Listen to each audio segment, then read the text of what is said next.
We have some news just coming in, and let's go straight to this. This is an address by Mohan Bhagwat right now. Let's listen in. समाज के लिए कष्ट सहन किए, युद्ध किए, अपने 4 पुत्रों का बलिदान किया, उनका निर्वंश हो गया, फिर भी वो लड़ते रहे और इसके बदले में जिनके लिए वो लड़ते थे उन्होंने उनको क्या दिया?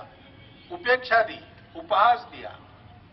लेकिन उन्होंने एक शब्द से भी उनके विरुद्ध कोई बात नहीं की, उनके लिए सतत सेवारत, समर्पणरत ऐसा जीवन था। ऐसे तरुण चाहिए। अगर स्वामी जी के इस वर्णन के अनुसार उस समय किसी का जीवन पूर्णता से दिखता है तो बाबू सुभाष चंद्र है।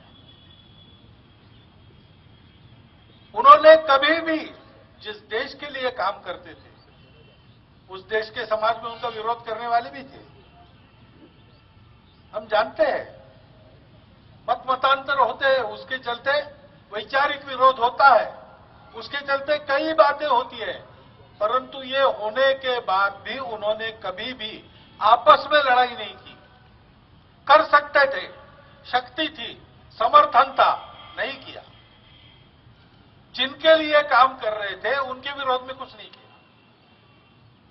ऐसा जीवन उन्होंने जिया और इसलिए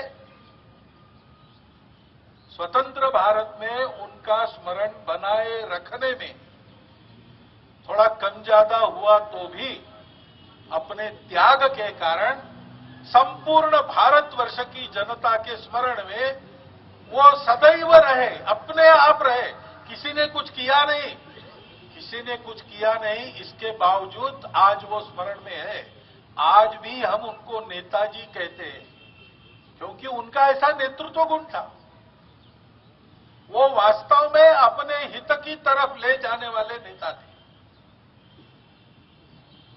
वो अपने उदाहरण से नेतृत्व करते थे और वो सब में सबके जैसा रहकर नेतृत्व करते थे।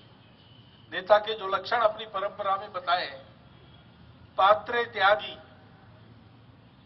सत्पात्र व्यक्ति की पहचान कर उसके लिए छोड़ने वाला, गुणे रागी, गुणों की पहचान करने वाला, गुणों पर प्रेम करने वाला, भागी परिजनैः सह, अपने परिजनों के द्वारा सर्वत्र सहभागी होने वाला, सुख दुख का भोग सबके साथ करने वाला।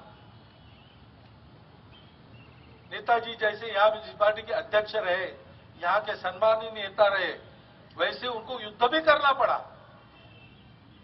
युद्ध में जो सरसेनापति होता है, कमांडर होता है, मुख्य व्यक्ति होता है, वो मोर्चे पर जाता नहीं, परंतु नेताजी सिंगापुर के जंगलों से लेकर तो आसाम की सीमा तक सेना के साथ आए। वापस जाते समय अन्य सैनिकों को जैसे जाना पड़ा पैदल, नेताजी भी पैदल चलकर वापस गए। वर्णन है उसके, कैसे वो सबके साथ रहते थे, सबके साथ सबके जैसा खाना खाते थे। शास्त्रे बोधा, शास्त्र जानते थे। रणे योद्धा, उनका युद्ध कौशल, उसका क्या वर्णन करना, वो तो जगत प्रसिद्ध है। जिनके साम्राज्य पर सूर्यास्त नहीं होता, ऐसे लोगों के लिए एक नई सेना बनाकर उन्होंने चुनौती खड़ी की और दस्तक दी भारत के दरवाजे पर।